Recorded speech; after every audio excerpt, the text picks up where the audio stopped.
Hello friend, কেমন আছো তোমরা সবাই? নতুন একটি ভিডিওতে তোমাদের জানাই অনেক অনেক ওয়েলকাম। আজ বিকালে আমি আর সন্তু গিয়েছিলাম আরামবাগের রোমানিয়া ক্যাফে অ্যান্ড রেস্টুরেন্টে। এই ক্যাফেটা আরামবাগে নিউলি ওপেন হয়েছে, তো দেখতেই পাচ্ছ ভেতরের থিমটা এত সুন্দর, পুরো গ্রিস থিমে তৈরি করা, ব্লু অ্যান্ড হোয়াইট। ভেতরের অ্যাম্বিয়েন্সটা খুবই সুন্দর ছিল, আর আমরা যখন গিয়েছিলাম ক্যাফেটা একটু ফাঁকা ফাঁকাই ছিল, তো আমরা ভালোভাবেই ক্লিপ এবং ফটো সমস্ত কিছুই তুলে নিয়েছিলাম।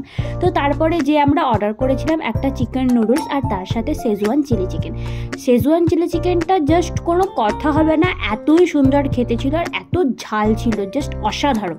দুজন নুডলস প্রেমী মানুষ যখন একসাথে থাকে যা অবস্থা হয় আর কি। তো এই ক্যাফেটা কিন্তু দাওয়াত রেস্টুরেন্টের পাশেই। তোমরা যারা আরামবাগে থাকো তারা কিন্তু এতদিনে অলরেডি ভিজিট করেই নিয়েছো, আমরাই বোধহয় একটু লেট করে ফেলেছি। তো যারা যারা এখনো ভিজিট করোনি অবশ্যই ভিজিট করো, জাস্ট অসাধারণ লাগবে, ফুড এবং অ্যাম্বিয়েন্স দুটোই। এরকম আরো ভিডিও দেখতে হলে চ্যানেলটা কিন্তু অবশ্যই সাবস্ক্রাইব অ্যান্ড লাইক করে দিও। তো দেখা হচ্ছে নেক্সট ভিডিওতে।